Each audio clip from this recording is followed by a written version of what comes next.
ఏడ్చుకు భూమి ప్లీజ్. బావా, అమ్మా, అమ్మా. భూమి, మనం ఇక్కడే ఉండడం సేఫ్ కాదు. బావా, ఆగు బావా. ఎంత దూరం, ఎంతసేపు ఇలా పారిపోతాం?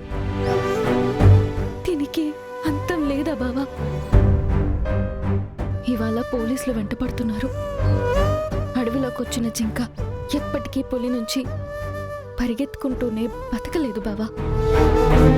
ఎప్పుడో ఒకసారి ఆగి వెనక్కి తిరిగి చూడాల్సిందే. మనము అంతే.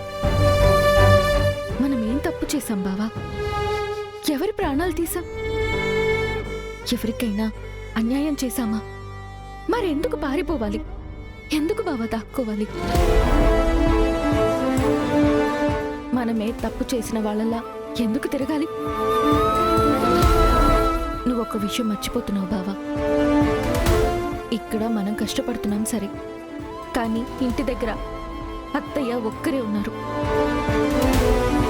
అక్కడ పూరి, ధ్రువ, తారా చేతుల్లో ఉన్నారు. వాళ్ళ పరిస్థితి ఏంటి బావా? వాళ్ళ గురించి ఎవరు ఆలోచిస్తారు? మనం ఇక్కడ తిరుగుతూ ఉంటే వాళ్ళక్కడ ప్రతి క్షణం భయంతో బ్రతుకుతున్నారు.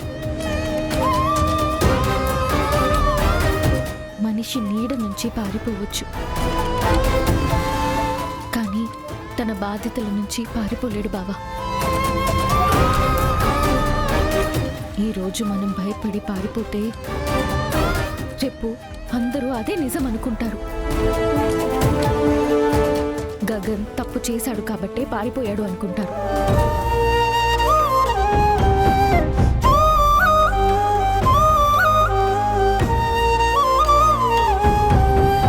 అవును భూమి, నువ్వు చెప్పేది నిజమే. నేను అప్పుడే చెప్పాను నేనే తప్పు చేయలేదు, ఆ యాక్సిడెంట్కి నాకు ఎలాంటి సంబంధం లేదని. కానీ ఈ విషయం పోలీసుల ముందు చెప్పాలి.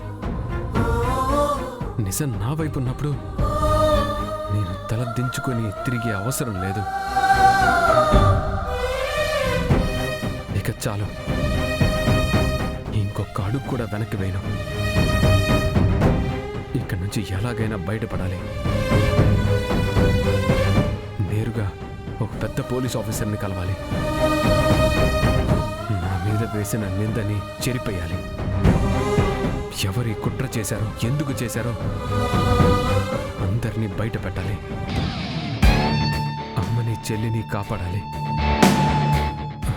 వాళ్ళకేమైనా జరిగితే నేను బ్రతికుండడంలో అర్థమే లేదు.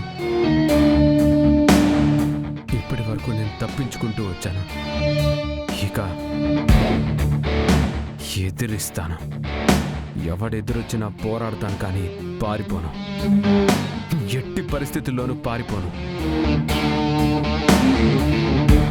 ఇది నా బావ. ఇదే నేను నీ నుంచి కోరుకుంది.